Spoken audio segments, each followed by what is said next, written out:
first you talk about the injustices which prevail in the so-called communist countries, and then the free societies which exist in the capitalist countries and the wealth that has been created there. But you restrict your arguments to the Western European countries, the United States and Japan. What you fail to point out is that most of the countries in the world are capitalist. That is, the means of production are owned privately, or the accumulation of wealth is privately accumulated. Most of these countries have severely repressive governments, and most of them suffer from huge unemployment rates, hunger, and poverty.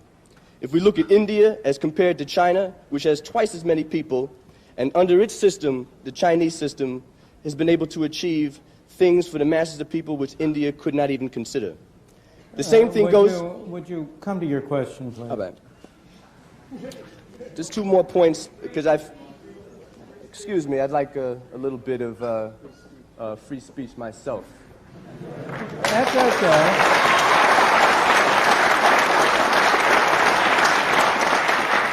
We don't want to deny you free speech. We just want to have as many people as possible. Thank you very much. And I think we've I agree with you, so let me finish. Sure. All right. The problem which a lot of us feel is, first, you did not mention, in terms of the countries you were pinpointing, such barbarous countries as South Africa and Zimbabwe. And in terms of giving your appraisal of the riches that have been accumulated in the Western so-called democracies, capitalist democracies, I would like you to give us an honest evaluation of just how these countries got so rich so quick, and that direct relationship of that to the fact that there were slaves that worked free labor, and the wealth that was created in this society being a direct product of that relationship, and also of the colonial relationships of the Western European countries and the wealth which they bled out of the people in their colonial domain. I will be glad to answer those questions.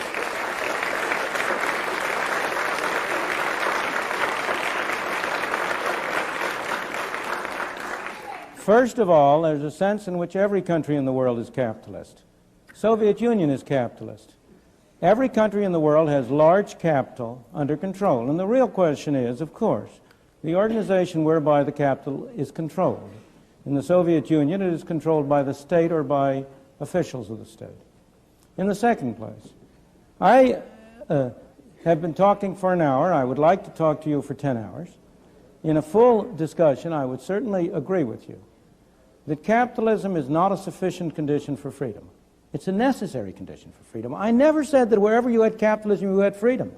I never said that. I never made that statement. I made the opposite statement. Wherever you had freedom, you had capitalism.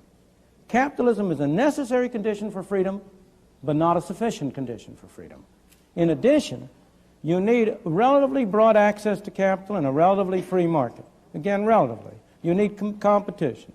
I usually refer to it as competitive capitalism to distinguish it from certain kinds of systems which have been capitalist and have all of the bad qualities that you describe. In the second place, because I don't want to take too much time, to go to your final points. In the second place, it simply is not true that the enormous increase in the well-being of the free countries of the West arose out of slavery.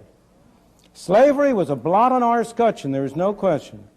And of course, it was a disgrace to this country to have had slavery as long as it did. But if you take Britain, which did not have slavery, I'm going to go to the colonies, that's the next point. I'm trying to take one point at a time. The gentleman made two separate points. One had to do with slavery, and one had to do with colonies. Britain did not have slaves. Japan did not have slaves in the 100 years since the Meiji Restoration. Hong Kong today does not have slaves.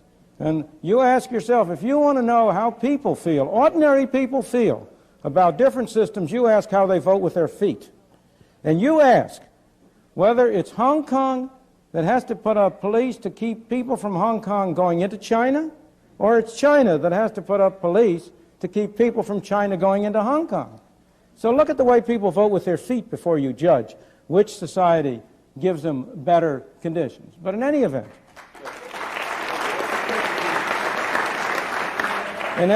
let me go to the final point of colonies.